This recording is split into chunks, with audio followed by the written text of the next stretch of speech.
রাসায়নিক পরিবর্তন। দেখো, অধ্যায়ের শুরুতেই আলোচনা করা হয়েছে গ্রিন কেমিস্ট্রি।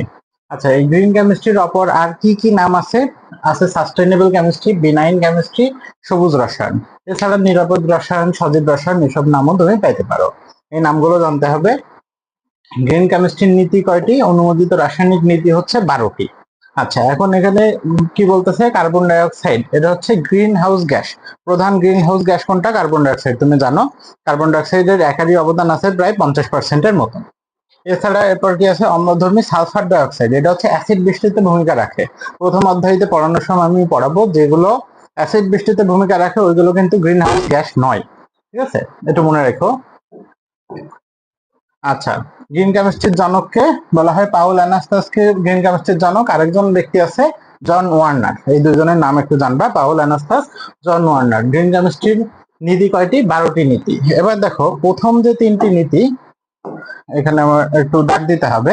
এক হচ্ছে বর্জ্য পদার্থ রোধকরণ, 2 নম্বরে সর্বোত্তম অ্যাটম ইকোনমি, 3 নম্বরে ন্যূনতম ঝুঁকির পদ্ধতি ব্যবহার। এই যে 1, 2, 3, এই যে 3 নম্বরটা পয়েন্ট, এই তিনটাকে বলা হয় গ্রিন কেমিস্ট্রির সহায়ক নীতি। তাহলে নীতি কয়টি? টোটাল নীতি হচ্ছে 12টি। সহায়ক নীতি কয়টি? 3টি। ওকে, এরপর আগাও। দেখো, এখানে অনেকগুলো হেডলাইন আছে, এগুলো আমার মতে পড়া লাগে না, মুখস্থ করা লাগে না। একটা পয়েন্ট পড়তে পারো যে কর্মজীবিতা স্বাস্থ্যের ক্ষতি। দেখো, এটা হচ্ছে গ্রিন কেমিস্ট্রির যে 12টা নীতি, সেই হেডলাইনের ভিতর কিন্তু এটা অন্তর্গত নাই। অর্থাৎ গ্রিন কেমিস্ট্রি কোনটা নিয়ে চিন্তা করে না? বললে বলবো যে কর্মজীবিতা স্বাস্থ্য সুরক্ষা বা স্বাস্থ্য হচ্ছে স্বাস্থ্যের ক্ষতি, এটা নিয়ে গ্রিন কেমিস্ট্রি চিন্তা করে না, বা এটা মূল নীতির অন্তর্গত না, 12টা নীতির ভিতর নাই। গ্রিন কেমিস্ট্রির সহায়ক নীতি কয়টি? 3টি। প্রথম 3টা বর্জ্য রোধকরণ, সর্বোত্তম অ্যাটম ইকোনমি, ন্যূনতম ঝুঁকির পদ্ধতি ব্যবহার। আচ্ছা, এরপর চলে যাই। এই প্যারাটা দেখো, এই প্যারাটায় অনেক কিছু পড়ার আছে। তো যেগুলো হচ্ছে রাসায়নিক painters, cleaning, hair spray, lubricants, এগুলো হচ্ছে জৈব দ্রাবক ব্যবহৃত হয়। এখন আমরা গ্রিন কেমিস্ট্রি কি বলতেছি? যে এইগুলো ব্যবহার করা কমাই দিতে হবে, বরং এর পরিবর্তে শস্য দানা, ইক্ষু, সুগার ক্যান, কাজু বাদামের খোসা, এইসব থেকে পলিমার উৎপাদন করার চেষ্টা করতে হবে। এখানে একটা গুরুত্বপূর্ণ বিষয় বলা হয়েছে স্মোক। স্মোক হচ্ছে দুইটা শব্দ মিলে গঠিত, একটা হচ্ছে স্মোক আর একটা হচ্ছে ফগ। স্মোক, ফগ মিলে স্মোক। আচ্ছা, এর পিএইচ 2, সালফারের ডাই অক্সাইড থাকে এবং 2টা রোগ হয়, ব্রঙ্কাইটিস ও নিউমোনিয়া। তাহলে আমি মনে রাখবো কি? সব 2, 2, 2, 2টা রোগ হয়, পিএইচ 2, সালফারের ডাই অক্সাইড থাকে। আচ্ছা, এখানে আরেকটা জিনিস পড়বা, সেটা হচ্ছে এটার বলা হয় কি? ধোঁয়াশা। ধোঁয়াশা, ধোঁয়া এবং কুয়াশা মিলে স্মোকের বাংলা করা হয়েছে ধোঁয়াশা। এটা একটু বইতে লিখে রাখবা। আচ্ছা, এখানে 2টা কথা পড়বো। প্রোপিলিন গ্লাইকল, এটা হচ্ছে অটোমোবাইল ইঞ্জিনের অ্যান্টিফ্রিজ রূপে ব্যবহৃত হয়। অটোমোবাইল ইঞ্জিন, অটোমোবাইল মানে কি? যেগুলো নিজে নিজে চলতে পারে, অর্থাৎ কিনা যানবাহন বোঝানো হচ্ছে, আমরা যেসব যানবাহনে চড়ি। আর কি? ইথিলিন অক্সাইড, এটা হচ্ছে ধূম্রজাল সৃষ্টিকারক। ঠিক আছে, তাহলে 2টা কথা পড়লাম। প্রোপিলিন গ্লাইকল হচ্ছে অটোমোবাইল ইঞ্জিনের অ্যান্টিফ্রিজ, আর ইথিলিন অক্সাইড হচ্ছে ধূম্রজাল সৃষ্টিকারক। 2টা কথা পড়বো। রাসায়নিক বিক্রিয়া, দেখো একমুখী বিক্রিয়া আছে। একমুখী বিক্রিয়ার উদাহরণ যদি দাও, বলে যে নিচের কোনটা একমুখী বিক্রিয়ার উদাহরণ, তাহলে তোমার বইতে 2টা উদাহরণ আছে। একটা হচ্ছে পটাশিয়াম ক্লোরেট এর বিয়োজন বা ভাঙন, আর একটা কি? কার্বন আর অক্সিজেন মিলে কার্বন ডাই অক্সাইড, একটা দহন বিক্রিয়া। এই দুটোকে একমুখী বিক্রিয়া হিসেবে তোমার বইতে বলা হয়েছে। আচ্ছা, বাস্তবে আমরা জানি কি সকল বিক্রিয়াই উভমুখী, তারপরেও এই দুটোর একমুখী মানে সম্মুখমুখী গতির বেগ অনেক বেশি, এই কারণে এটা একমুখী বিক্রিয়া বলে ধরা হয়। হাইড্রোজেন আর আয়োডিন যুক্ত হয়ে হাইড্রোজেন আয়োডাইড তৈরি হয় কত তাপমাত্রায়? 450 ডিগ্রি তাপমাত্রায়। খুব ইম্পর্টেন্ট, 450, সেটা মনে রাখবো। উভমুখী বিক্রিয়ার বৈশিষ্ট্য, এই যে বৈশিষ্ট্যটা, এইখান থেকে প্রত্যেকদিন কোশ্চেন আসে। প্রত্যেকদিন সত্য মিথ্যা বা নিজের কোনটি বৈশিষ্ট্য নয়, এই ধরনের কোশ্চেন হয়। তাহলে খেয়াল করো, উভমুখী বিক্রিয়া উভয় দিক থেকে শুরু করা যায়। উভমুখী বিক্রিয়াগুলো কখনো সম্পূর্ণ হয় না, এগুলো সাম্য অবস্থায় আসার প্রবণতা আছে। আর কি? দুটো বিপরীতমুখী তীর চিহ্ন, যে এরকম চিহ্ন দিয়ে প্রকাশ করা হয়। যখন সম্মুখ বিক্রিয়ার হার আর পশ্চাৎ বিক্রিয়ার হার সমান হয়, তখন সাম্য অবস্থায় উপনীত হয়। 5টা কথা, হ্যাঁ, একদম সহজ সরল 5টা কথা, কিন্তু super duper important, triple star, খুব ইম্পর্টেন্ট। উভয় দিক থেকে শুরু করা যায়, কখনো সম্পূর্ণ হয় না, সাম্য অবস্থায় আসার প্রবণতা আছে। সাম্য অবস্থাটা কখন বলবো? যখন সম্মুখমুখী আর পশ্চাৎমুখী 2টা বিক্রিয়ার গতিবেগ সমান। আগে দুইটা বিপরীতমুখী তীর চিহ্ন দিয়ে প্রকাশ করা হয়। গেল। দেখো উভমুখী এবং একমুখী বিক্রিয়া, উভমুখী বিক্রিয়াগুলো মূলত কি অসম্পূর্ণ বিক্রিয়া। এখন বদ্ধ পাত্রে উভমুখী বিক্রিয়াগুলোকে, আচ্ছা আমরা বলতেছি কি উভমুখী বিক্রিয়াকে কি করে একমুখী করা যায়। তিনটা সিস্টেম বলছে তোমার বইতে। একটা হচ্ছে বদ্ধ পাত্রে উভমুখী বিক্রিয়া, যেটা সেটা খোলা পাত্রে একমুখীকরণ করা যায়। 2 নম্বর বলছে অধক্ষেপকে আলাদা করা যায়। 3 নম্বর বলছে যে কোনো একটা উৎপাদকে পৃথক করে ফেলে আলাদা করা যায়। এখন দেখো এই বিক্রিয়াতে দেখা দিচ্ছে ক্যালসিয়াম কার্বনেট মানে কি চুনা পাথর এর বিয়োজন, তাহলে ক্যালসিয়াম অক্সাইড তৈরি হয় আর কার্বন ডাই অক্সাইড তৈরি হয়। তাহলে কার্বন ডাই অক্সাইড এই যে লেখা আছে ব্র্যাকেটে গ্যাস, এই যে উপরের দিকে তীর চিহ্ন দেওয়া আছে, তাহলে বদ্ধ পাত্রে হইলে গ্যাসটা এর সাথে বিক্রিয়া করে আবার আগের অবস্থায় ফিরে যেতে পারে, কিন্তু যখন উপরের দিকে তীর চিহ্ন দেওয়া আছে তার মানে কি খোলা পাত্র উড়ে যাচ্ছে, তাহলে শুধু ক্যালসিয়াম অক্সাইড এটা আবার আগের অবস্থায় ফিরে যেতে পারবে না, এই কারণে বিক্রিয়াটা একমুখী হবে। বিক্রিয়াজাত অধক্ষেপকে আলাদা করে, এখানে দেখো এই যে সিএল এর এস, এই যে সলিড মানে এটা কিন্তু অধক্ষেপ্ত হয়েছে, অধক্ষেপ্ত হয়েছে ওইটা তুমি সহজেই আলাদা করে নিতে পারতেছো। তাহলে অন্য যে যে বিক্রিয়কটা ছিল ওইটা আর মানে উৎপাদটা ছিল ওইটা আর বিক্রিয়কের দিকে অর্থাৎ কিনা পশ্চাৎ দিকে ফিরে যেতে পারবে না। আর এখানে যে কোনো একটা উৎপাদকে রাসায়নিকভাবে আলাদা করতে বলছে, সে যে ইথাইল অ্যালকোহলকেও তুমি আলাদা করতে পারো, অ্যাসিটিক অ্যাসিডকেও তুমি আলাদা করতে পারো, যেটা তোমার ইচ্ছা। এই 3 ভাবে আলাদা করা যায়। তাহলে কি খোলা পাত্রে অধক্ষেপকে আলাদা করে যে কোনো একটা উৎপাদকে আলাদা করে। এবার আসো বিক্রিয়ার হার। সংজ্ঞা হচ্ছে একাডেমিকের জন্য লাগবে, অ্যাডমিশনের জন্য আমাদের কি লাগবে, বিক্রিয়ার হারের একক কি? একক হচ্ছে মোল পার লিটার পার সেকেন্ড। হ্যাঁ, মোল পার লিটার পার সেকেন্ড, এই যে মোল পার লিটার এইটুকু আমরা আবার কি বলি, মোলার বলি। তাহলে কি হলো, মোলার পার সেকেন্ড থাকলো। এখন যদি তোমার কাছে চাই যে এসআই একক কোনটি, এটা হচ্ছে কি প্রচলিত বা ব্যবহারিক একক। যদি বলে এসআই একক কোনটি, তাহলে তুমি বলবা মোল পার ডেসিমিটার কিউব পার সেকেন্ড। তাহলে কি হবে, এই যে লিটার, লিটার কিন্তু এসআই পদ্ধতির একক না, এটা শিখলাম। লিটারের বদলে আমি decimetre cube minus inverse decimetre cube ব্যবহার করতে পারবো, তাহলে এসআই একক হবে। আচ্ছা এরপরে যাও, এখানে যে বিক্রিয়ার হারের একক কি, দেখো বক্স করে এমসিকিউ, কেমিস্ট্রিতে বক্স করে এমসিকিউ থাকে, এগুলো কিন্তু মাস্ট সলভ করতে হবে। ঠিক আছে, মোল পার লিটার পার সেকেন্ড, বিক্রিয়ার হারের একক হচ্ছে এইটা।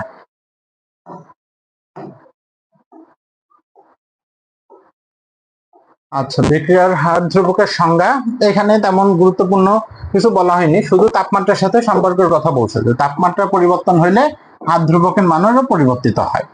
আবার এইখানে দেখো বিক্রিয়ার হার এবং হার ধ্রুবকের পার্থক্য, আমি এই পয়েন্টটাই হচ্ছে দিয়ে রাখছি, টিক চিহ্ন দিয়ে রাখছি যে তাপমাত্রার পরিবর্তনে হার পরিবর্তিত হয়, আবার তাপমাত্রার পরিবর্তনে হার ধ্রুবকও পরিবর্তিত হয়। তাহলে দুই পাশেই পরিবর্তন হয়েছে, কারণে দুই পাশেই টিক চিহ্ন। তাপমাত্রা স্থির রেখে বিক্রিয়কগুলোর ঘনমাত্রা পরিবর্তন করলে হারের পরিবর্তন ঘটে, অর্থাৎ কিনা এটা ঘনমাত্রার উপরও বিক্রিয়ার হার নির্ভর করে, কিন্তু বিক্রিয়ার হার ধ্রুবক এটা ঘনমাত্রার উপর নির্ভর করে না, কোনো পরিবর্তন হয় না, এই কারণে এখানে দিছি ক্রস। তাহলে কি বুঝলাম, তাপমাত্রার পরিবর্তনে বোথ সাইড দুইটাই পরিবর্তিত হয়, ঘনমাত্রার পরিবর্তনে এইটা পরিবর্তন হয় কিন্তু এটা পরিবর্তন হয় না। এবার হচ্ছে বিক্রিয়ার হার ঘনমাত্রার উপর নির্ভর করে, এটা নির্ভর করে না। একই পয়েন্ট আবার দেখো, বিক্রিয়ার হারের একক ওই যে মোল পার লিটার পার সেকেন্ড যেটা পড়ে আসলাম, বা মোলার পার সেকেন্ড বলতে পারি। যদি গ্যাসীয় হয় তাহলে অ্যাটমসফিয়ার পার সেকেন্ড দেবো। আর এখানে কি হবে, সূত্র মতে বিক্রিয়ার ক্রমের উপর নির্ভর করে। আমরা একটু পরেই 2 পেজ পরে বিক্রিয়ার ক্রম সম্পর্কে পড়বো। তাহলে হার ধ্রুবক বিক্রিয়ার ক্রমের উপর নির্ভর করে। ঠিক আছে, তাহলে বিজ্ঞানী উইল হিটমে বলেন যে বিক্রিয়ক সমূহের ঘনমাত্রার উপর বিক্রিয়ার হার নির্ভর করে, তার উপর বিক্রিয়কের ঘনমাত্রার উপর। দেখো N2O5, হ্যাঁ ডাইনাইট্রোজেন পেন্টাঅক্সাইড এটাও বর্ণহীন, আবার O2 অক্সিজেন এটাও বর্ণহীন, কিন্তু NO2 হচ্ছে বাদামি বর্ণের, ইম্পর্টেন্ট। এগুলো আমার পিডিএফ এ যেমন আছে হুবহু তেমনটা তোমরা বইতে দাগাই নিবা।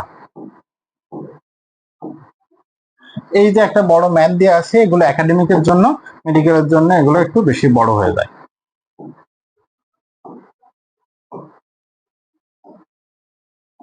আচ্ছা, রাসায়নিক গতিবিদ্যায় 3টা গুরুত্বপূর্ণ জিনিস আছে, একটা হচ্ছে বিক্রিয়ার হার, হার ধ্রুবক আর বিক্রিয়ার ক্রম। তাহলে আমরা হার এবং হার ধ্রুবক সম্পর্কে অলরেডি জানছি, বিক্রিয়ার ক্রম সম্পর্কে এবার জানবো, বলতেছিলাম যে 2 পৃষ্ঠা পর জানবানে। এখন দেখো n সমান 0, তার মানে এটা হচ্ছে শূন্য ক্রমের বিক্রিয়া। এটা শূন্য ক্রমের বিক্রিয়ার হার বিক্রিয়কের ঘনমাত্রার উপর নির্ভরশীল নয়। একটা উদাহরণ দেখো, বাস্তব উদাহরণ দেখে তুমি চিনতে পারবা। একটা হচ্ছে হাইড্রোজেন আর একটা হচ্ছে ক্লোরিন, এই দুটা যদি তুমি অন্ধকার ঘরে যুগের পর যুগও রেখে দাও তাহলে কোনো বিক্রিয়া হয় না, কিন্তু যখনই তুমি সূর্যালোকের উপস্থিতি রাখবা, অর্থাৎ বাইরে রোদ নিয়ে রাখবা, তখনই কিন্তু সাথে সাথে HCl বিক্রিয়া হবে। তো যখনই তুমি এটা মনে রাখবা যে ক্লোরিনের বিক্রিয়াগুলো হচ্ছে ফ্রি রেডিক্যাল মেকানিজমে হয় এবং এগুলো সব হচ্ছে এই সূর্যালোক দিয়ে প্রভাবিত বিক্রিয়া। অন্যান্য অধ্যায় যখন পড়বা কেমিস্ট্রি তখন এই জিনিসটা খেয়াল করবা প্যাটার্নটা। তাহলে এইটার একক কি হবে? মোল পার লিটার পার সেকেন্ড, যেটা আগে থেকে পড়ে আইছো, অর্থাৎ কিনা মোলার পার সেকেন্ড। আচ্ছা, এরপর কি দেখতেছি n সমান যদি 1 হয় তার মানে কি প্রথম ক্রমের বিক্রিয়া। এইটা হচ্ছে N2O5, N2O5 এটা ভেঙে নাইট্রোজেন ডাই অক্সাইড এবং অক্সিজেন হচ্ছে, এটা হচ্ছে প্রথম ক্রমের বিক্রিয়া। আমি কি করলাম, বেসিক হচ্ছে এখানে যে একক ছিল মোলার পার সেকেন্ড, ওটাতে আমি একবার m দিয়ে ভাগ করব, তাহলে কি থাকবে, পার সেকেন্ড থাকবে শুধু। ঠিক আছে, এখানে একটা বিক্রিয়া দেখাচ্ছি, এটা আমি একটু পরে আসতেছি, ঘুরে আসতেছি। n সমান 2 হলে তো সেটা আমরা বলবো কি দ্বিতীয় ক্রমের বিক্রিয়া। তাহলে এটা বলতেছে যে দুটি বিক্রিয়কের ঘনমাত্রা দ্বিতীয় ঘাতের উপর নির্ভরশীল, একটি বা দুটি বিক্রিয়কের। আচ্ছা, তাহলে ব্যাপারটা কি, যখন তোমার এখানে হাইড্রোজেন আছে আর এখানে আয়োডিন আছে, তাহলে কত, এক এক মিলে 2 মোল আছে না, তাহলে এটা কিন্তু দ্বিতীয় ক্রমের বিক্রিয়া। আমি শুধু বিক্রিয়কের সাইডটা হিসাব করব। আবার এখানে কি আছে, সরাসরি 2 আছে, তার মানে এখানে 2 মোল, অর্থাৎ কিনা দ্বিতীয় ক্রমের বিক্রিয়া। এখানেও দেখো 2 আছে, তার মানে দ্বিতীয় ক্রমের বিক্রিয়া। এখানে 1 মোল, এখানে 1 মোল, তাহলে মানে কি দুইটা বিক্রিয়ক, অর্থাৎ 2, অর্থাৎ দ্বিতীয় মোলার মানে দ্বিতীয় ক্রমের বিক্রিয়া। তাইলে আরেকটা জিনিস তোমরা হচ্ছে কেমিস্ট্রি জৈব রসায়নের ক্ষেত্রে পড়ছো, এটা SN1 আর এটা হচ্ছে SN2। ঠিক আছে, SN1 আর SN2 বিক্রিয়া পড়ছো। মূলত SN1 মানে কি প্রথম ক্রমের বিক্রিয়াকে বোঝানো হয়, আর SN2 হচ্ছে দ্বিতীয় ক্রমের বিক্রিয়া। সাবস্টিটিউশন নিউক্লিওফিলিক অর্থাৎ নিউক্লিওফিলিক প্রতিস্থাপন বিক্রিয়াগুলো, এটা SN1 হচ্ছে প্রথম ক্রমের বিক্রিয়া, SN2 হচ্ছে দ্বিতীয় ক্রমের বিক্রিয়া বোঝায়। দেখো এবার কি হবে, কে এর একক কি হবে, ওই যে আরো একটা m দিয়ে আমি ভাগ করব, তাহলে পার মোলার পার সেকেন্ড হবে। এবার যদি আমি n সমান 3 বলি, তাহলে এখানে কি হবে, আগের বারের মতনই আমি এখানে পাবো 2, এখানে পাবো 1, তারপর 2 আর 1 3, তাহলে মানে তৃতীয় ক্রমের বিক্রিয়কের দিকে তাকাচ্ছি। এই বিক্রিয়া কিন্তু সমতা করা নেই, আমি এখানে কলম দিয়ে সমতা করে রাখছি, তুমি একটু লিখে রাখবা। তাহলে এটা হচ্ছে 2 মোল আর এটা হচ্ছে 1 মোল, তাহলে 2 আর 1 3, তাহলে n সমান 3, তৃতীয় ক্রমের বিক্রিয়া। আবারও কি করলাম, আগের বারের মতন এখানে আরো একটা m দিয়ে আমি ভাগ করলাম। ঠিক আছে, তাহলে হচ্ছে পার মোল স্কয়ার পার ইনভার্স বা এস ইনভার্স আর কি, এইভাবে আছে। তাহলে যদি আমি একটু এক জায়গায় করে লিখি তাহলে তোমাদের পড়তে সুবিধা হবে। যদি n is equal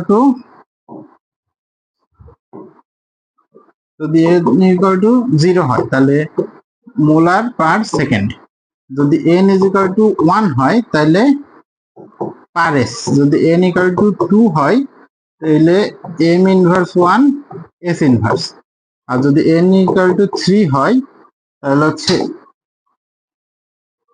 m two the power minus 2 s inverse. তাহলে কি হবে, আমি যেভাবে মনে রাখতাম, দেখো এর উপর কিছু নেই, তার মানে কি +1 আছে এখানে, তাহলে এই যে +1 আর এটা -1, তাহলে মোট মান মিলে কি 0। আর এখানে কি এই যে 1 আছে, এখানে 1 আর এই 1 2 আছে, তাহলে n সমান 2, এখানে 2 আর 1 এখানে 1 আছে, তাহলে মানে 2 আর 1 3। আমি এভাবে মনে রাখতাম যে পাওয়ার হিসেবে কাউন্ট করে দেব। আর বেসিক কি, যে প্রত্যেকবার একটা মোল দিয়ে ভাগ করতে থাকতে হবে। ওকে, প্রথম ক্রমের বিক্রিয়ার 3টা বৈশিষ্ট্য আছে, 3টা বৈশিষ্ট্য এখানে একটু দেখাতে হবে। 1 নম্বর হচ্ছে বিক্রিয়াগুলো কখনো সম্পূর্ণরূপে শেষ হয় না। আচ্ছা, এরপর হচ্ছে প্রথম ক্রমের বিক্রিয়ার অধ্যায়ও বিক্রিয়ার প্রাথমিক ঘনমাত্রার উপর নির্ভর করে না। আর 3 নম্বর পয়েন্ট হচ্ছে হাত ধ্রুবক, এইটা হচ্ছে ঘনমাত্রার উপর নির্ভর করে না। তার প্রথম ক্রমের বিক্রিয়ার 3টা বৈশিষ্ট্য, এটা হচ্ছে কখনোই সম্পূর্ণরূপে শেষ হয় না, 2 নম্বরে বলতেছে অধ্যায়ও নির্ভর করে না, 3 নম্বর হচ্ছে হাত ধ্রুবক নির্ভর করে না। 3টা বৈশিষ্ট্য। আচ্ছা, উপরে একটা জিনিস আমি অবশ্য বাদ দিয়ে গেছিলাম, দেখো এখানে লেখা আছে যে N2O5, তাহলে এইটা হচ্ছে NO2 এবং O2 এইভাবে বিভক্ত হয়েছে। তাহলে এইখানে তুমি বলতে পারো যে এখানে তো ভাইয়া এখানে তো 2 মোল আছে, তাহলে এটা তো দ্বিতীয় ক্রমের বিক্রিয়া হওয়ার কথা। হ্যাঁ, বিক্রিয়ার সমতাও করা আছে। তুমি এখানে যদি 2 দিয়ে আবার ভাগ করো তাহলে হাফ মোল অক্সিজেন চলে আসবে না। এই কারণে এবার এটা আমি ব্যতিক্রম হিসেবেই বর্ণনা করছি। ঠিক আছে, তাহলে বিক্রিয়া দেখে আমরা কিভাবে বুঝবো। আর এটা কি বললাম, এটাও এখানে 1 মোল, এখানে 1 মোল, তাহলে দ্বিতীয় ক্রমের বিক্রিয়া হওয়ার কথা, কিন্তু এটা মূলত নির্ভর করতেছে এই যে প্রভাবকের উপর। সূর্যালোক না থাকলে কিন্তু এই বিক্রিয়া হবে না, এই কারণে এটা বলা হচ্ছে শূন্য ক্রমের বিক্রিয়া।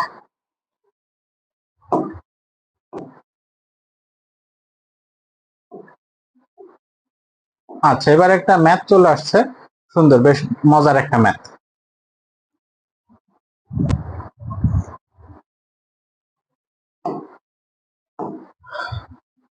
দেখো এখানে কি বলা হচ্ছে, কোন একটি পদার্থের প্রথম ক্রম বিক্রিয়ার অর্ধেক পরিমাণ হতে 400 সেকেন্ড সময় লাগে, কতক্ষণ পর মাত্র 1/8 পদার্থ অবশিষ্ট থাকবে। তাহলে এইটা আমরা বলতে পারি অধ্যায়ুর যে ম্যাথ সে ধরনের, ফিজিক্সে আমাদের এই ধরনের ম্যাথ আছে। এখন অধ্যায়ু বলতে কি বোঝায়, যে 1 থেকে কখন পদার্থটা অর্ধেক হবে, তাই না? তো আমি যখন প্রথমবার পড়ছিলাম এটা ফার্স্ট ইয়ারে, তখন আমি মনে করছি যে 1 থেকে অর্ধেক হবে, অর্ধেক থেকে 0 হয়ে যাবে।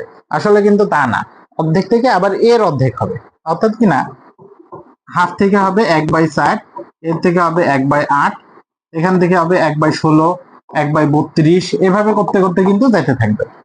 ঠিক আছে, এখন আমাদের কাছে বেশি দূর চাইনি, 1/8 চাইছে, মানে 1/8 চাইছে আমার কাছে। এখন দেখো এইখানে একবার 1 থেকে যখন হাফ হয়েছে তখন একটা অধ্যায় লাগিছে, তাহলে এখানে ওরা বলছে কি একটা অধ্যায় সমান হচ্ছে 400 সেকেন্ড। আবার হাফ থেকে 1/4, এখানে আরেকটা অধ্যায়, তাহলে এইটা আরেকটা 400 সেকেন্ড।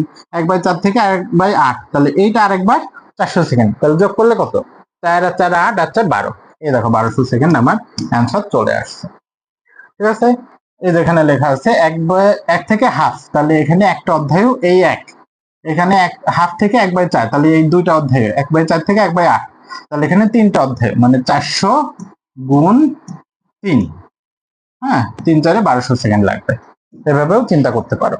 দেখো পরে আবার পরের পেজেই আবার সেম ম্যাথ দেয়া আছে। এই যে একটি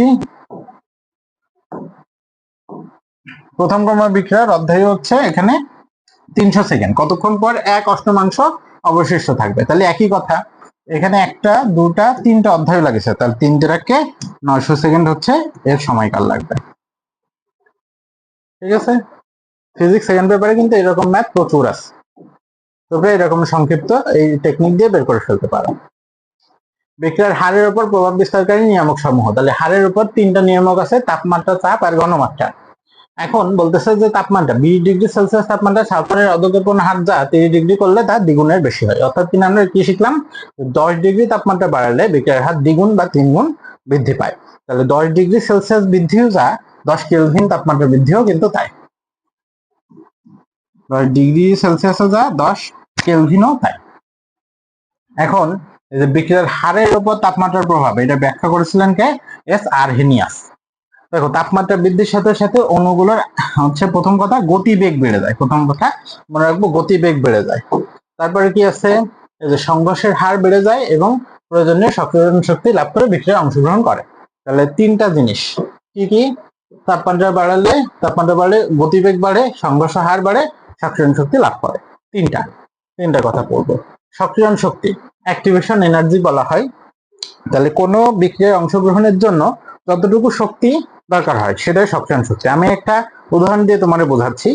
ধরো তুমি একটা পিকনিক আয়োজন করবা, চিন্তা করলে ধরলে যে 2000 টাকা প্রত্যেকের কাছ থেকে চাঁদা নেব, আমি অনেক ভালো সুন্দর ভিআইপি একটা পিকনিক করব। এখন 2000 টাকা করে চাঁদা তুমি যদি তোমার বন্ধুদেরকে বলো, দেখবা যে 10 জন যে বললে 2 জন হয়তো রাজি হচ্ছে। তাহলে যে 2 জন তোমার 2000 টাকা চাঁদা দিয়ে পিকনিকে অংশগ্রহণ করতে চাইলো, এরা হচ্ছে সক্রিয়কৃত অণু। হ্যাঁ, আর সক্রিয়ণ শক্তি হচ্ছে ওই 2000 টাকা, যারা টাকা দিতে পারবে তারা পিকনিকে অংশ নেবে। ঠিক আছে, এটা হচ্ছে সক্রিয় অণু। এবার এখানে মনে করো যে আমি আসলাম, আমি বললাম যে আমার কোচিং এর নাম মেডিম্যাজিক, আমি ডাক্তার অনির্বাণ, আমি 2017 সালে মেডিকেলে ফার্স্ট হয়েছিলাম বা রিটেনে সবচেয়ে বেশি মার্ক পাইছিলাম। আমি তোমার এই অনুষ্ঠানে আমার কোচিং এর প্রচারণার জন্য 10,000 টাকা দিচ্ছি। এখন তুমি হিসাব করলে যে ঠিক আছে, তাহলে 10,000 টাকা যদি আমি এখান থেকে পাই, তাহলে আর বাকি আমি 10 জন ফ্রেন্ডের কাছে তো এত টাকা করে নিলে পিকনিক আমি সহজে অ্যারেঞ্জ করতে পারবো। তো তুমি মনে করলে যে তাহলে আমি 2,000 না, মাত্র 500 টাকা করে চাঁদা ধরবো। 500 টাকা করে চাঁদা ধরলে দেখতেছো এবার তোমার 20 জন ফ্রেন্ড তোমার পিকনিকে অংশ নিতে চাচ্ছে। ঠিক আছে, তাইলে এইবার এই যে 20 জন ফ্রেন্ড যারা অংশ নিচ্ছে এরা হচ্ছে সক্রিয়। আগে কত ছিল? 2 জন, এখন আছে কি 20 জন। কারণ কি, তুমি চাঁদার পরিমাণ কমাইছো, সক্রিয় শক্তির মাত্রা কমাইছো, তাহলে বেশি বেশি ফ্রেন্ড পিকনিকে অংশ নিতে চাচ্ছে। এই হচ্ছে কনসেপ্ট। আর এই যে মাঝখানে আমি আমি যে এসে আমার কোচিং এর নামের প্রচারণার জন্য তোমার কাছে টাকা দিলাম, তাহলে আমি কে? আমি হচ্ছে প্রভাবক। প্রভাবকের কাজ কি? সবসময় সক্রিয় শক্তিকে কমানো। ওকে, তাইলে এবার দেখো, তাহলে সক্রিয়ণ শক্তি এটার হচ্ছে সূত্র বা উদ্ভাবনকে আরহেনিয়াসের সমীকরণ বলা হয় কে সমান P Z E to the power something. এখন কে সমান হচ্ছে কি, কে কে বলা হবে হাত ধ্রুবক, পি কে বলা হবে স্থানিক দিক বিন্যাস, জেড হচ্ছে সংঘর্ষ হার, আর e to the power Ea minus Ea by R T এটা হচ্ছে সক্রিয়ণ শক্তিপ্রাপ্ত অণুর ভগ্নাংশ।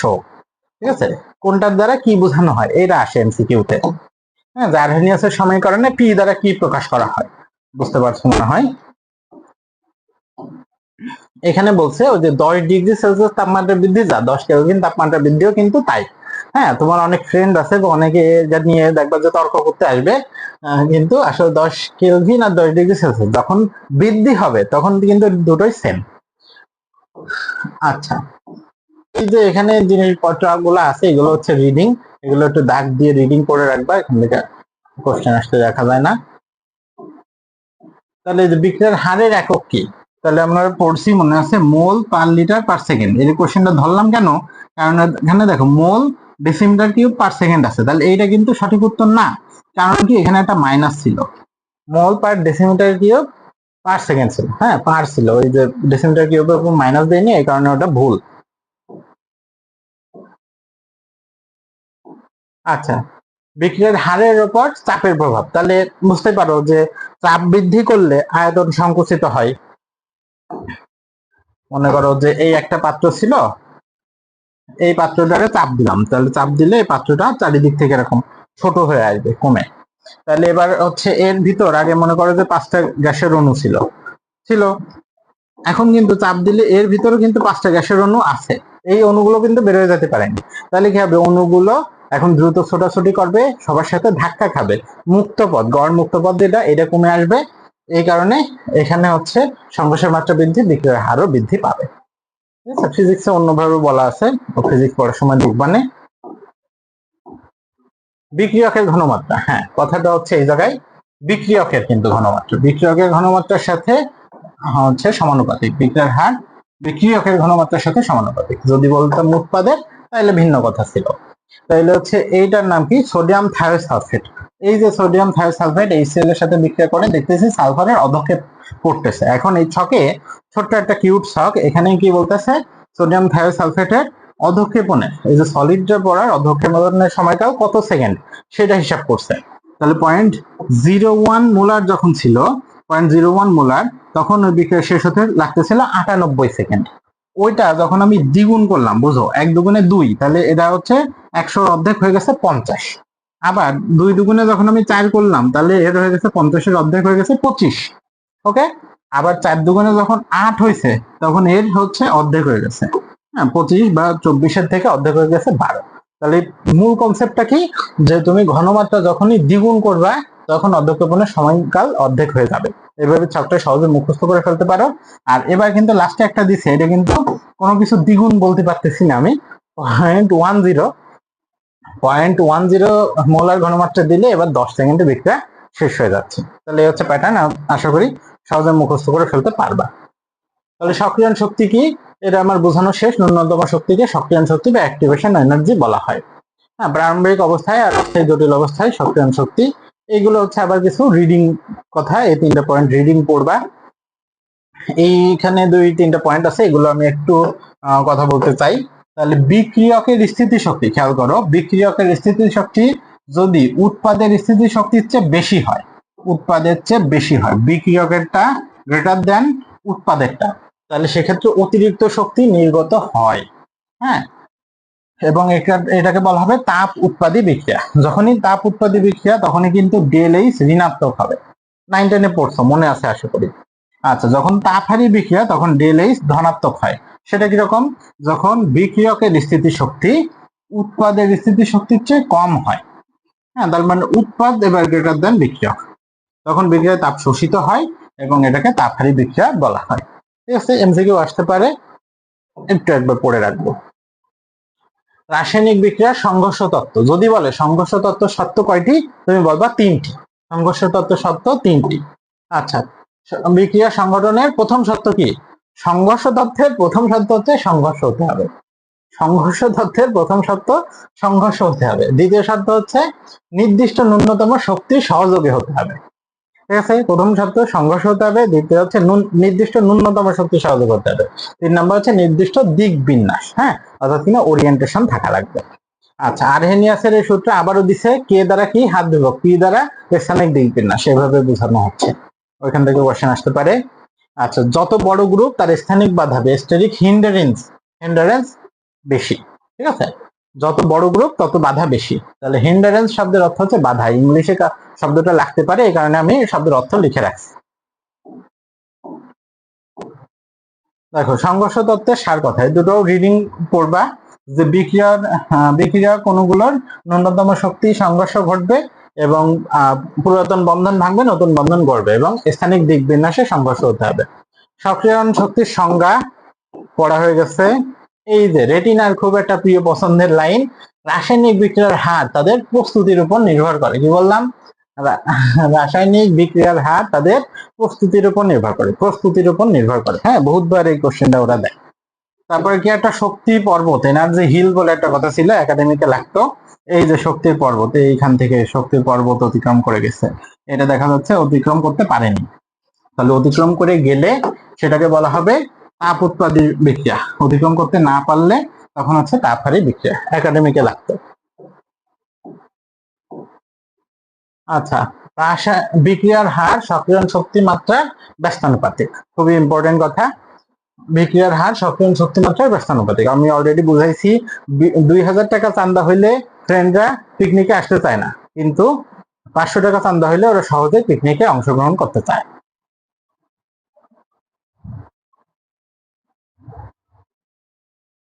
এরপর দেখো, এই অধ্যায়ে তাইলে আমাদের বলতে গেলে যে প্রথম পার্ট শেষ, দ্বিতীয় পার্ট এবার এখান থেকে শুরু করতেছি।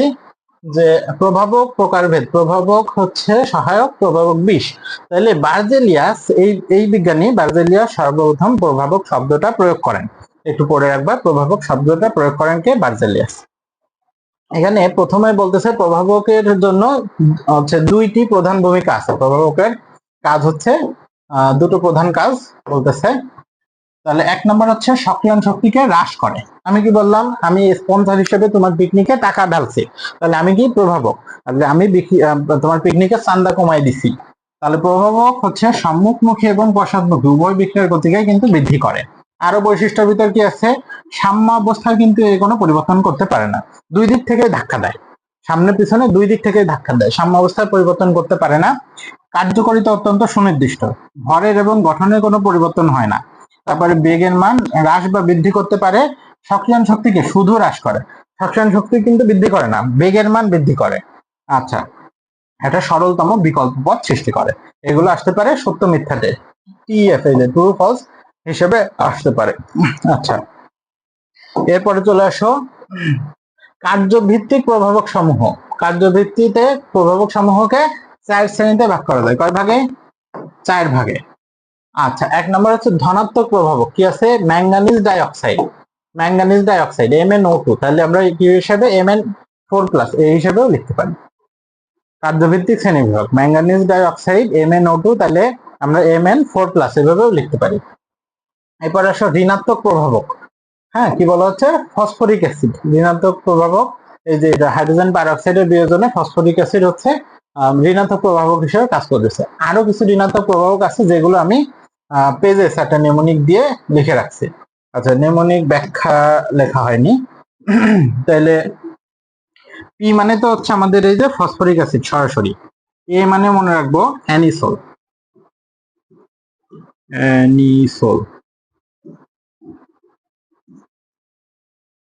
জিতে হচ্ছে গ্লিসারিন, ই মানে হচ্ছে ইথানল, ইথানল বা অ্যালকোহল গুলো, এবং এস, এস হচ্ছে তোমার সোডিয়াম বেনজোয়েট, সোডিয়াম বেনজোয়েট। এছাড়া কি আছে সালফিউরিক অ্যাসিড H2SO4, এরাও ঋণাত্মক প্রভাব হিসেবে কাজ করতে পারে। ঠিক আছে, তাহলে পেজেস একটা নেমোনিক মনে রাখবো, পেজেস ঋণাত্মক প্রভাবক, এক্সট্রা ইনফো আছে। পিতে কি ফসফরিক অ্যাসিড, এতে অ্যানিসল, জিতে হচ্ছে গ্লিসারিন, ইতে ইথানল বা অন্যান্য অ্যালকোহল, এস মানে হচ্ছে সোডিয়াম বেনজোয়েট। তাহলে অটো বা স্বপ্রভাবক কি আছে, Mn2+, তাহলে MnO2 Mn4+ পাইলাম কি ধনাত্মক প্রভাবক, আর Mn2+ এটা হবে কি ঋণাত্মক প্রভাবক, সরি অটো বা স্বপ্রভাবক। আবিষ্ট প্রভাবক কোনটা আছে, Na2SO3, এটা হচ্ছে আবিষ্ট প্রভাবক। তাহলে কার্যভিত্তিতে আমি দেখো, কার্যভিত্তিতে শ্রেণীবিভাগ পাইছিলাম 4 ধরনের, কি কি, ঋণাত্মক, ধনাত্মক, অটো বা স্ব এবং হচ্ছে আবিষ্ট। তাহলে এরপর দুইটা আমরা টপিক পড়বো, প্রভাবক সহায়ক আর প্রভাবক বিষ। এরা কিন্তু কার্যভিত্তিক শ্রেণী বিভাগের ভিতর পড়ে না। হ্যাঁ, তোমাদের ধরায় না দিলে তোমরা আবার এটা দাগাও যে 6 প্রকার, প্রভাবক সহায়ক এবং প্রভাবক প্রমোটার। তাহলে এক্ষেত্রে নাইট্রোজেন আর হাইড্রোজেন মিলে অ্যামোনিয়া তৈরির বেলায় মলিবডেনাম ধাতু হচ্ছে প্রভাবক সহায়ক। মেইন প্রভাবককে আয়রন, আয়রনের সাথে প্রভাবক সহায়ক হিসেবে মলিবডেনাম ধাতু কাজ করে। আচ্ছা, প্রভাবক বিষ, তাহলে এইটা হচ্ছে বিক্রিয়াকে বন্ধ করে দিতে পারে। যেমন উদাহরণ আছে কি, ধুলাবালি সালফার গুঁড়া, ধুলাবালি সালফারের গুঁড়া। আর একটা কি, আর্সেনিক অক্সাইড। তাইলে আমি মনে রাখতাম, এক হচ্ছে দহন বিক্রিয়ায়, ল্যাবরেটরি অধ্যায়ে বলছিল যে টেবিলে আগুন ধরলে বালি ভর্তি বালতি তার উপর উল্টাই দিতে হবে, কারণ বালি হচ্ছে দহন বিক্রিয়াকে বন্ধ করে দেয়। এটা হচ্ছে দহন বিক্রিয়ার প্রভাবক বিষ। আচ্ছা, আবার কি আছে, সালফার গুঁড়া, ঠিক আছে মনে রাখলাম। এবার এটা হচ্ছে সবচেয়ে মজার, আর্সেনিক অক্সাইড, মনে আছে প্রকৃতিতে বিষের রাজা হচ্ছে কি আর্সেনিক। বিষের রাজা কাকে বলা হয়, আর্সেনিককে। বিষের রাজা হচ্ছে আর্সেনিক, এই কারণে আমি মনে রাখি যে বিষের রাজা যদি আর্সেনিক হয়, তাহলে আর্সেনিকই হচ্ছে প্রভাবক বিষ। ঠিক আছে, আর্সেনিক হবে প্রভাবক বিষ। আর এইটা কি হবে, Na2SO3, সোডিয়াম সালফেট, এটা হবে আবিষ্ট প্রভাবক। হ্যাঁ, এখানে কিন্তু এই যে একটা ঝামেলা আছে, মানে কেন বললাম, Na3AsO3, এটা কিন্তু তোমার আবিষ্ট প্রভাবক হবে না, এর ভিতরে আর্সেনিক আছে, আর্সেনিক এই দলে পড়বে না। আর্সেনিকের অক্সাইড হচ্ছে প্রভাবক বিষের দলে, কারণ আর্সেনিক হচ্ছে প্রকৃতিতে বিষের রাজা। এবার আসো তোমার কার্য শ্রেণী বিভাগে প্রভাবক সমূহকে সমসত্ব প্রভাবন এবং অসমসত্ব প্রভাবন, এই ক্রিয়াকে দুই শ্রেণীতে ভাগ করা যায়, সমসত্ব আর অসমসত্ব। সমসত্ব প্রভাবন কখন হবে, ধরো এখানে গ্যাসীয় দশার জন্য দেখাইছে, তাহলে সালফার ডাইঅক্সাইড এটা আছে গ্যাস, অক্সিজেন আছে গ্যাস, সালফার ডাইঅক্সাইড ও এটাও আছে গ্যাস, অর্থাৎ কিনা বিক্রিয়ক এবং উৎপাদ দুই সাইডই গ্যাস আছে, এমনকি প্রভাবকও গ্যাসীয় অবস্থায় আছে। তাহলে যখন যখন সবাই একই ভৌত অবস্থায় থাকে তখন বলবে সমসত্ব প্রভাবন। নিচেরটাই দেখো, এটা অ্যাকুয়াস মানে জলীয়, এটা হচ্ছে লিকুইড, এটাও অ্যাকুয়াস, এটাও অ্যাকুয়াস, সবগুলো তরল অবস্থায় আছে, এমনকি প্রভাবক যেটা ওটাও তরল অবস্থায় আছে। তাহলে বিক্রিয়ক, উৎপাদ এবং প্রভাবক যখন সবাই একই ভৌত অবস্থায় থাকবে তখন একে আমি বলবো সমসত্ব প্রভাবন। ঠিক আছে, এবার উদাহরণ থেকে আসবে গ্যাসীয় দশার ক্ষেত্রে লেড প্রকোষ্ঠ পদ্ধতিতে, ইম্পর্টেন্ট কথা দেখো, লেড প্রকোষ্ঠ পদ্ধতিতে সালফিউরিক অ্যাসিড উৎপাদন করা হয়। তাহলে বলতে পারে সালফিউরিক অ্যাসিড উৎপাদনের পদ্ধতি কোনটি। এরপরে আছে উদাহরণ কি, নাইট্রিক অক্সাইড প্রভাবকের উপস্থিতিতে, এটা অক্সিজেন দ্বারা তোমার জারণ ঘটে। 2 নম্বরে বলতেছে কি, তরল দশার ক্ষেত্রে সুক্রোজ বা ইক্ষু চিনি এটা আদ্র বিশ্লেষণে খনিজ অ্যাসিড প্রভাবক রূপে কাজ করে। তাহলে এটা হচ্ছে আমার ফার্স্ট টাইমের ম্যাথ কোশ্চেন, যে কোনটি হচ্ছে ধনাত্মক প্রভাবক হিসেবে কাজ করে। আচ্ছা, খনিজ অ্যাসিড কিন্তু একটা ধনাত্মক প্রভাবকের উদাহরণ, আর এটা হচ্ছে ইক্ষু চিনি আদ্র বিশ্লেষণে কোনটি প্রভাবক হিসেবে কাজ করে। সমসত্ব প্রভাবনের উদাহরণ হচ্ছে এই খনিজ অ্যাসিডটা, আশা করি পারবা। অসমসত্ব প্রভাবন, যখন দেখো এটা গ্যাস আছে, এটা গ্যাস আছে, এটা গ্যাস আছে, কিন্তু এটা হচ্ছে কঠিন। হ্যাঁ, যখন এই যে গ্যাস গ্যাস বিক্রিয়ক গ্যাস আবার উৎপাদক গ্যাস, কিন্তু নিকেল নিকেল চূর্ণ এটা হচ্ছে কঠিন। হ্যাঁ, যখন বিক্রিয়ক উৎপাদ এবং প্রভাবক সবাই একই ভৌত দশায় থাকবে না, তখন একে বলবো অসমসত্ব প্রভাবক। তাইলে সংস্পর্শ পদ্ধতিতে সালফার ডাই অক্সাইডের জারণ ঘটে। হ্যাঁ, এটা একটা অসমসত্ব প্রভাবনের উদাহরণ। তাহলে পদ্ধতির নাম কি? সংস্পর্শ। সালফিউরিক অ্যাসিড উৎপাদনের পদ্ধতির নাম কি ছিল? লেট প্রকোষ্ঠ। আচ্ছা, এরপর কি আছে? সয়াবিন তেল, এরপর ডালডা ঘি বা মার্জারিন উৎপাদনের জন্য অসমসত্ব প্রভাবনের সাহায্য নেওয়া হয়, যেমন নিকেল বা প্লাটিনাম ধাতুর গুঁড়া ব্যবহৃত হয়। এখন আমরা যা নিয়ে দেখো, এর সাথে হাইড্রোজেন যোগ করছে, তো হাইড্রোজেন যে কোনো জায়গায় যোগ করলে নিকেল প্রভাবক হয়, আর 150 থেকে 200 ডিগ্রির মতন তাপমাত্রা হয়। 150 থেকে 200। ওকে, তাহলে এই দুটো হচ্ছে তোমার অসমসত্ব প্রভাবনের উদাহরণ। এরপর টপিকে কি যাচ্ছে? প্রভাবনের ক্রিয়া কৌশল। প্রভাবনের ক্রিয়া কৌশল তো দুই ভাবে হয়, এটা হচ্ছে অন্তর্বর্তী যৌগ গঠন আর এটা হচ্ছে অধিশোষণ। অন্তর্বর্তী যৌগ গঠন আর অধিশোষণ। এবার মজার জিনিস হচ্ছে, আচ্ছা অধিশোষণ এই জিনিসটা কি তোমরা জানো কিনা? অ্যাডজর্পশন, ইংরেজি কি? অ্যাডজর্পশন, নট অ্যাবজর্পশন। ঠিক আছে, যখন ধরো স্পঞ্জ, তুমি হচ্ছে স্পঞ্জ দিয়ে পানি চুষে নিলে, ঠিক আছে, তাহলে ওর ভিতরে যে ফাঁকা ফাঁকা ওই অণুগুলোতে হচ্ছে ওই জায়গাগুলোতে পানি যে জমা হলো, তাহলে এইটা কিন্তু অ্যাডজর্পশন, নট অ্যাবজর্পশন। অধিশোষণ বলা হয় বাংলায়। তো এখন মজার জিনিস হচ্ছে সমসত্ব কয় অক্ষর? দেখো, সমসত্ব হচ্ছে 4 অক্ষর। সমসত্ব। সমসত্ব প্রভাবনের ক্রিয়া কৌশল কি? অন্তর্বর্তী যৌগ গঠন। অন্তর্বর্তী এই শব্দটাও 4 অক্ষর। মজার জিনিস না? সমসত্ব 4 অক্ষর, অন্তর্বর্তী 4 অক্ষর। তাহলে এই বিক্রিয়াটা ঘটে 2 ধাপে, একটু মনে রাখবো, লিখে রাখবো, বইতে লেখা নেই। আবার অসমসত্ব এবার কয় অক্ষর? 5 অক্ষর। দেখো, অসমসত্ব অধিশোষণ এটাও 5 অক্ষর। ঠিক আছে, সমসত্ব 4 অক্ষর, তাহলে অন্তর্বর্তী 4 অক্ষর। অসমসত্ব 5 অক্ষর, তাহলে অধিশোষণ হবে 5 অক্ষর। এই বিক্রিয়াটা কিন্তু 4 ধাপে ঘটে। ঠিক আছে, তাহলে আগে যেটা ছিল 4 অক্ষর, ওটা কিন্তু 2 ধাপে ঘটে, যেটা 5 অক্ষর এইটা হচ্ছে 4 ধাপে ঘটে। ঠিক আছে, তাহলে ওটা 4 ধাপে, ওই আর যদি 4 অক্ষরেরটা 4 ধাপে হতো তাহলে মিলে যেত একদম, কিন্তু এতটুকু হয়নি। এরপর কি আছে? অটোমোবাইল ক্যাটালাইটিক কনভার্টারে ব্যবহৃত প্লাটিনাম ধাতুর ভূমিকা হলো বায়ুদূষক প্রতিরোধক যোদ্ধা রূপে। তো তোমাদের কাছে প্লাটিনাম রে দেখতে যোদ্ধা যোদ্ধা কখনো মনে হয়েছে কিনা আমি জানি না, আমার কাছে কিন্তু মনে হয়। ধরো এই যে প্লাটিনাম, তাহলে এই মনে করো যে একজন মানুষ, এই যে তার মাথা, ঠিক আছে, এই মানুষটা এই যে একটা লাঠি এই যে হাত দিয়ে ধরে দাঁড়ায় আছে, আমার কাছে প্লাটিনাম রে দেখলে এরকম মনে হয় যে একজন মানুষ লাঠি ধরে দাঁড়ায় আছে, তাহলে এই তো সেই যোদ্ধা, তাই না, যারা আমরা খুঁজতেছি। বায়ুদূষক প্রতিরোধক যোদ্ধা রূপে কাজ করে। অটোমোবাইল মানে কি বলতেছি বারবার? মানে যানবাহন, অটোমোবাইল মানে যানবাহন। আর এই সেই ক্যাটালাইটিক কনভার্টারের ছবি এই। তো প্লাটিনাম ছাড়া রোডিয়াম এবং প্যালাডিয়াম এইসব ধাতুও ব্যবহার করা সম্ভব। এগুলো ওই যে ন্যানোকণার ওই অধ্যায়ে 15 অধ্যায়ে যে বলছি, প্লাটিনাম ছাড়া রোডিয়াম এবং প্যালাডিয়াম। আচ্ছা, শিল্প, রাসায়নিক শিল্পে ব্যবহৃত প্রায় সব প্রভাবক হলো অসমসত্ত্বীয়। তাহলে কি বললাম? প্রায় সব, প্রায় সব যখন বলছে, এই প্রায় সব শব্দের অর্থ কি? আমি ধরছি কি অধিকাংশ। প্রায় সব মানে অধিকাংশ। এবার দেখো, অধিকাংশ কয় অক্ষর? 5 অক্ষর। আবার অসমসত্ব এটাও 5 অক্ষর। অধিকাংশ বিক্রিয়া কি? অসমসত্ব। আবার পলিমার এটা 4 অক্ষর, তাহলে সমসত্ব এটাও হবে 4 অক্ষর। অধিকাংশ 5 অক্ষর, তাহলে অসমসত্ব প্রক্রিয়ায় হয়। আর পলিমার 4 অক্ষর, তাহলে এটা হচ্ছে সমসত্ব প্রক্রিয়ায় হয়। এরপর কি আছে? অসমসত্ব গ্যাসীয়, এর বেলায় দেখো 4টা উদাহরণ টানছে। সমসত্বের বেলায় তোমার বইতে 2টা উদাহরণ দেয়া আছে।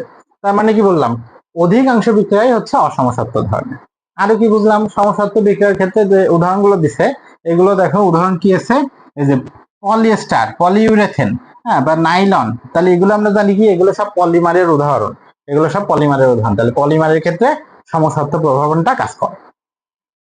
সালফার ডাইঅক্সাইড আর অক্সিজেন মিলে যখন সালফার ডাইঅক্সাইড হয়েছে, তখন হচ্ছে প্লাটিনাম এবং ভ্যানাডিয়াম পেন্টাঅক্সাইড হচ্ছে প্রভাবক রূপে কাজ করে।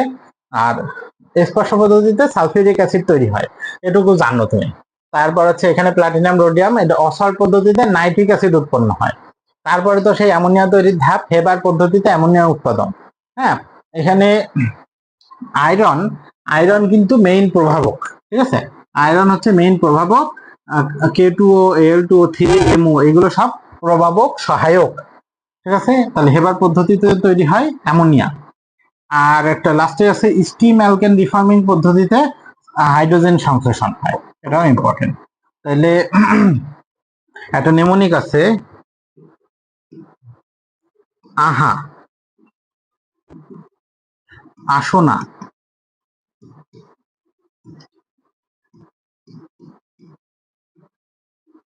স্পর্শ করি। তাহলে অ্যামোনিয়া, এটা হচ্ছে হ্যাঁ মানে হচ্ছে হেবার পদ্ধতিতে, আসো না মানে অসওয়ার্ড পদ্ধতিতে, না তো হচ্ছে নাইট্রিক অ্যাসিড HNO3, ঠিক আছে, HNO3। আর স্পর্শ মানে সংস্পর্শ পদ্ধতিতে সালফিউরিক অ্যাসিড H2SO4। কি কি পড়লাম তাহলে? অ্যামোনিয়া হচ্ছে হেবার পদ্ধতিতে, অসওয়ার্ড পদ্ধতিতে নাইট্রিক অ্যাসিড, আর স্পর্শ পদ্ধতিতে সালফিউরিক অ্যাসিড উৎপন্ন হয়। সমসত্ব প্রভাবন, এবার দেখা যাচ্ছে কি সমসত্ব প্রভাবন, এখানে হচ্ছে মলিবডেনাম, মলিবডেনাম হচ্ছে 6 কমপ্লেক্স, মলিবডেনাম 6 কমপ্লেক্স। হ্যাঁ, এটা কিন্তু VI, অনেক সময় কোশ্চেনে চেঞ্জ করে IV দিয়ে দেয়, যেটা কিনা ভুল।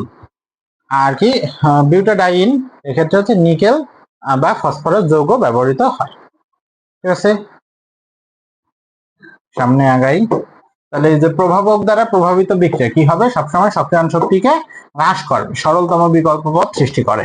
তারপর দেখো জৈব প্রভাবক, জৈব প্রভাবক হচ্ছে অনেকগুলো বৈশিষ্ট্য আছে, এখান থেকে সত্য মিথ্যা ধরনের কোশ্চেন আসে, বা নিচের কোনটি বৈশিষ্ট্য নয় এ ধরনের কোশ্চেন দিতে পারে।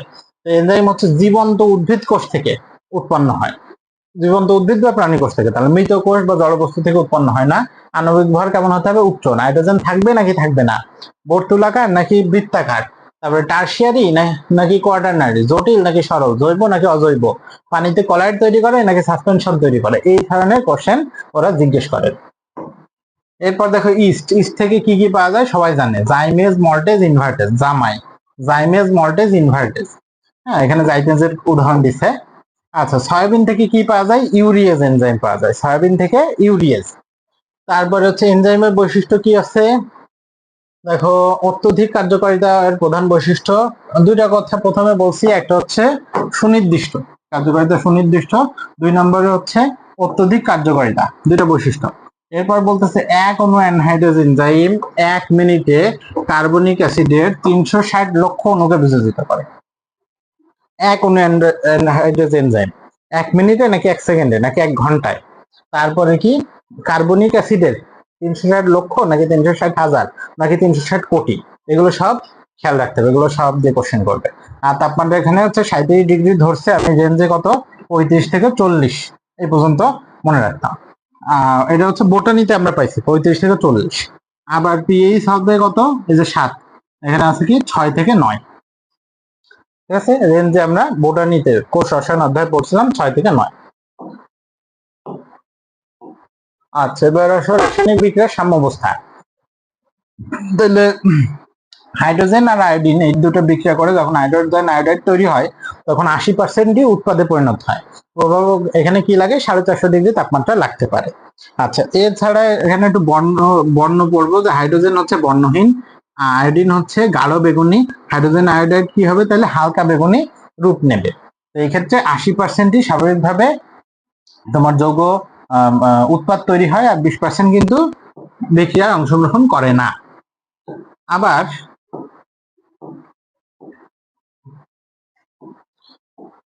আচ্ছা, এখানে যদি ট্রেসার হিসেবে, ট্রেসার মানে হচ্ছে যেটা দিয়ে ট্রেস করা হয়, খুঁজে বের করা হয়, সেই হিসেবে যদি আয়োডিন ব্যবহার করো তাহলে 128/53 আয়োডিন হবে, 128/53 ব্যবহার করতে হবে আয়োডিন। আচ্ছা, রাসায়নিক বিক্রিয়ার সত্য বা বৈশিষ্ট্য, তাহলে এখানে 4টা বৈশিষ্ট্য আছে, খুব খুব ইম্পর্টেন্ট, খুব মনে রাখবো কি,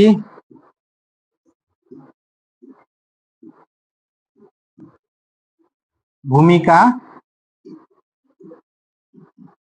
অসুস্থ, ভূমিকা অসুস্থ। তাহলে প্রভাবকের ভূমিকাহীনতা, তারপর কি অসম্পূর্ণতা, সুগম্যতা এবং স্থায়িত্ব। ভূমিকা অসুস্থ, ঠিক আছে। প্রভাবকের ভূমিকাহীনতা, বিক্রিয়ার অসম্পূর্ণতা, উভয় দিকে সুগম্যতা এবং সাম্যের স্থায়িত্ব। তাহলে এই আর একটা লিখছি যে কোনটি হচ্ছে রাসায়নিক সাম্যাবস্থার সত্য বা বৈশিষ্ট্য নয়, তখন উত্তর হয় বিক্রিয়ার হার। এটা অনেক সময় দেখা যায় যে কোশ্চেনে দিচ্ছে। আর এখান থেকে যে প্রভাবকের ভূমিকাহীনতা, এটা দেয় যে প্রভাবকের ভূমিকা, তারপর হচ্ছে বিক্রিয়ার অসম্পূর্ণতারে বানায় দেয় বিক্রিয়ার সম্পূর্ণতা, উভয় দিকে সুগম্যতারে বানায় দেয় অগম্যতা। এই ধরনের কোশ্চেন চেঞ্জও করে। তবে এই টপিক কিন্তু সুপার ডুপার ইম্পর্টেন্ট। তুমি দেখতেছো যে কতগুলো স্টার দিছি, স্টারের বাহার দেখে বুঝতে পারতেছো যে সুপার ডুপার ইম্পর্টেন্ট টপিক। প্রত্যেকদিন এই টপিক দিয়ে কোশ্চেন হয়, পারা লাগবেই। ভূমিকা অসুস্থ। এরপর কি আছে, এই যে নাইট্রোজেন আর হাইড্রোজেন মিলে অ্যামোনিয়া তৈরি হয়েছে। তো নর্মালি অ্যামোনিয়া তৈরি হয় হচ্ছে 7%, আর 93% কোনো বিক্রিয়াই করে না। এই অবস্থায় এই সাম্যাবস্থায় চলে যায়। এখন তুমি মনে করো যে একজন ব্যবসায়ী, তুমি অ্যামোনিয়ার ব্যবসা করবো, মাত্র 7% উৎপাদ হচ্ছে, তাহলে তো ব্যবসায়ী লাল বাড়তি, তাই না? এখন আমরা এই কারণে ওই লা সাথে নিয়ে নিতেই আমরা ডেকে নিয়ে আসবো। এখানে কি বলতেছে যে N2O4, এটাও কিন্তু বর্ণহীন। N2O5 দেখছিলাম অধ্যায়ের শুরুতে বর্ণহীন ছিল, আবার NO2 এটা বাদামি বর্ণ, এটা প্রথমে ছিল। এই যে লাশ হাতে নিয়ে নিতে, এই যে লাশ হাতে নিয়ে নিতে, তাই না?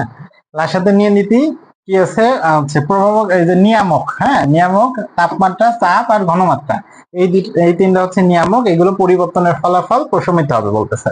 এখন তাপমাত্রা দিয়ে পয়েন্টটা যেটা বলতেছে, তাপমাত্রা পরিবর্তিত না হলে পরিবর্তিত হয়, তাপমাত্রা অপরিবর্তিত থাকলে পরিবর্তিত হয় না। প্রথমে আমরা বলছি, পড়ে আসছি এগুলো, তাপমাত্রার সাথে সরাসরি সম্পর্কিত। তাপমাত্রা পরিবর্তন হলে ওটা পরিবর্তন হবে, না পরিবর্তন হলে হবে না, এই কথা বলছে। তো জানি কি আছে, দেখা যাক এরপর। আচ্ছা, এই যে একটা বিক্রিয়া, নাইট্রোজেন হাইড্রোজেন মিলে অ্যামোনিয়া তৈরি হয়েছে।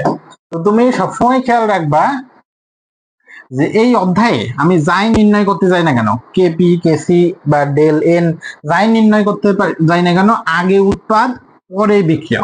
ভালো করে মাথায় ঢুকায় নাও। আমি যখন ভাগ দেব তখনও উপরে উৎপাদ নিচে বিক্রিয়ক, আমি যখন বিয়োগ দেব তখনও আগে উৎপাদ পরে বিক্রিয়ক।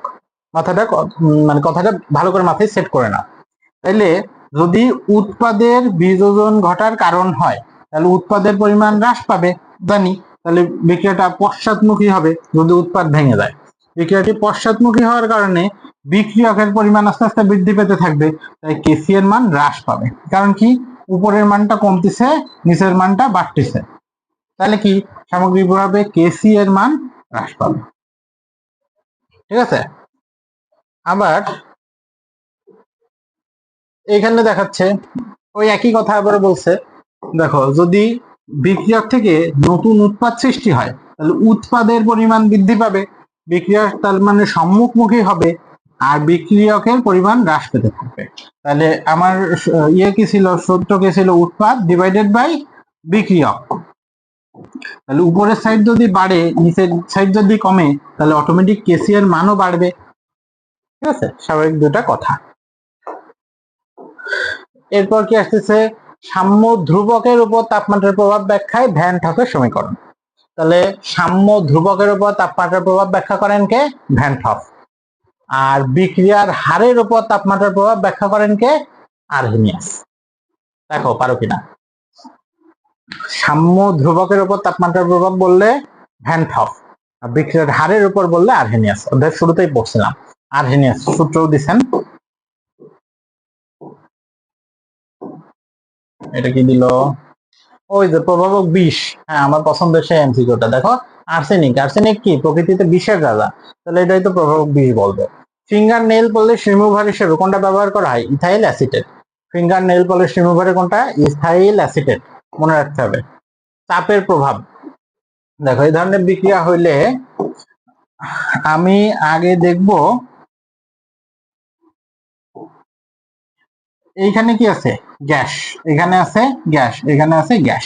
আগে আমি এইদিকে তাকাবো, ব্র্যাকেটের ভিতর কি আছে, গ্যাস নাকি লিকুইড নাকি সলিড। বলে রাখি, শুধুমাত্র গ্যাস হলে কিন্তু তোমার হিসাবে আসবে, সলিড বা লিকুইড হলে হিসাবে আসবে না। হ্যাঁ, তাহলে এখানে আছে কি, বিক্রিয়কের দিকে মাত্র 1 মোল, আর এটা একটা মিলে উৎপাদ আছে হচ্ছে 2 মোল। তাহলে চাপের প্রভাব আমাদের আর্হেনিয়াস নীতিতে কি পড়ছে, বলছে 9 আমরা পড়ে আছি, যদি চাপ দাও তাহলে যেদিকে চাপের প্রভাব কম, মানে যেদিকে মোল সংখ্যা কম আছে ওইদিকে চলে যায় বিক্রিয়া। তাহলে এই ক্ষেত্রে চাপ দিলে বিক্রিয়া কিন্তু পশ্চাৎমুখী হবে। ঠিক আছে, তাহলে বেশি বেশি বিক্রিয়কের দিকে যাবে, তাহলে শিল্পক্ষেত্রে কি হবে, লস হবে। তুমি যেটা উৎপন্ন করতে চাইছিলে তা না হয়ে তুমি যেটা বিক্রিয়ক, তুমি যেটা দিছিলে ওই অবস্থায় আবার ফিরে গেছে বিক্রিয়া। এবার দেখো চাপের প্রভাব, এইটাই কি হবে, এখানে তুমি টোটাল 3 মোল দিছো, আর এখানে উৎপাদ হচ্ছে 2 মোল। এবার চাপ যদি দাও তাহলে কিন্তু বিক্রিয়া সামনের দিকে যাবে, তাহলে এবার শিল্পক্ষেত্রে উৎপাদন বাড়বে, অর্থাৎ লাভ হবে।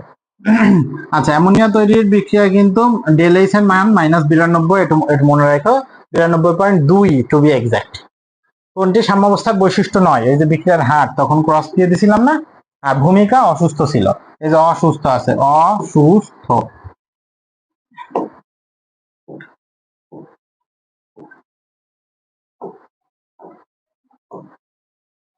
চাপের প্রভাব এখানে দেখো, এইটা হচ্ছে তোমার 2 মোল, এই পাশেও পাইছি 2 মোল, তাহলে এইটার বেলায় কোনো চাপের প্রভাব নেই। আগে কিন্তু গ্যাস গ্যাস গ্যাস, এটা খেয়াল করে নিতে হবে, গ্যাসের পরিবর্তে লিকুইড থাকলে কিন্তু সেক্ষেত্রে হিসাবে আসবে না। দেখো, বিক্রিয়কের ঘনমাত্রা বৃদ্ধি করলে সাম্যাবস্থা কোন দিকে সরে যায়, তাহলে ঘনমাত্রা বাড়ালে, বিক্রিয়কের ঘনমাত্রা বাড়ালে সামনের দিকে যাবে, হ্যাঁ, উৎপাদের ঘনমাত্রা বাড়ালে বিক্রিয়া পিছনের দিকে যাবে, সব সময় উল্টা, অর্থাৎ কিনা ডাইনে যাবে। তাপমাত্রার প্রভাব, আচ্ছা, অ্যামোনিয়া উৎপাদনের বিক্রিয়াটি তাপ উৎপাদে আমরা দেখছি কত, ডেলএইচ এর মান -92 বা 92.2। তা এখানে চাপ হিসেবে অত্যানুকূল চাপ হিসেবে 200 অ্যাটমসফিয়ার অত্যানুকূল চাপ কিন্তু প্রয়োগ করা হয় অ্যামোনিয়া উৎপাদনের বেলায়। এখন ওরা বলতেছে যে আগে তো মাত্র তোমার 7% উৎপাদে পরিণত হচ্ছিল, এখন 98% যদি তুমি অ্যামোনিয়া পেতে চাও তাইলে কি করবা। সেই ক্ষেত্রে হচ্ছে 3টা শর্ত। 1 নম্বরে হচ্ছে তোমার ওই অ্যামোনিয়া উৎপন্ন হওয়ার সাথে সাথে একে বিক্রিয়স্থল থেকে অপসারণ করতে হবে। 2 নম্বর হচ্ছে 1000 অ্যাটমসফিয়ার চাপ দিতে হবে। 3 নম্বর হচ্ছে 200 ডিগ্রি তাপ দিতে হবে। যেহেতু বিক্রিয়াটায় সামনের দিকে মোল সংখ্যা কম, তাহলে চাপ দিলে উৎপাদ বাড়বে। আবার যেহেতু বিক্রিয়াটা তাপ উৎপাদী, তাহলে তাপ কম রাখলে উৎপাদ বাড়বে। এই 3টা শর্ত যদি অপসারণ করো 1000 এবং 200 ডিগ্রি সেলসিয়াস তাপমাত্রা, তাহলে কিন্তু 98.3% অ্যামোনিয়া তুমি পাবা। এবার দেখো, শিল্পক্ষেত্রে তাপ দেওয়া আছে, চাপ দেওয়া অনেক বেশি ব্যয়বহুল। ঠিক আছে, এখন এই কারণে ব্যবসায়ীরা বলছে যে না বাবা, আমার 98% অ্যামোনিয়ার দরকার নেই, অত কিরা খাবে, আমি 35 থেকে 40% অ্যামোনিয়া পাইলেই আমার খুশি, এটাই আমার ঘর ধরে যাবে। তাইলে এই যে 35 থেকে 40% অ্যামোনিয়া, একে কি বলে, প্রথম অধ্যায়ে পড়ছো, এটার নামই লিকার অ্যামোনিয়া। তাহলে এইটা তৈরি করতে চাই ব্যবসায়ীরা, এর জন্য আমি কি করব, তা বলতেছে তাহলে 3টা কাজ করো। এক হচ্ছে আয়রন গুঁড়ার প্রভাবক বানাও, এছাড়া অনেক জিনিসপত্র আছে এগুলোর প্রভাবক সহায়ক বানাও। তারপরে 200 থেকে 300 অ্যাটমসফিয়ার চাপ দাও, 400 থেকে 500 ডিগ্রি সেলসিয়াস তাপ দাও। তাহলে এই 3টা শর্ত মানলে 35 থেকে 40%, আর আগে 3টা শর্ত পড়ালাম, ওই 3টা মানলে 98.3% অ্যামোনিয়া।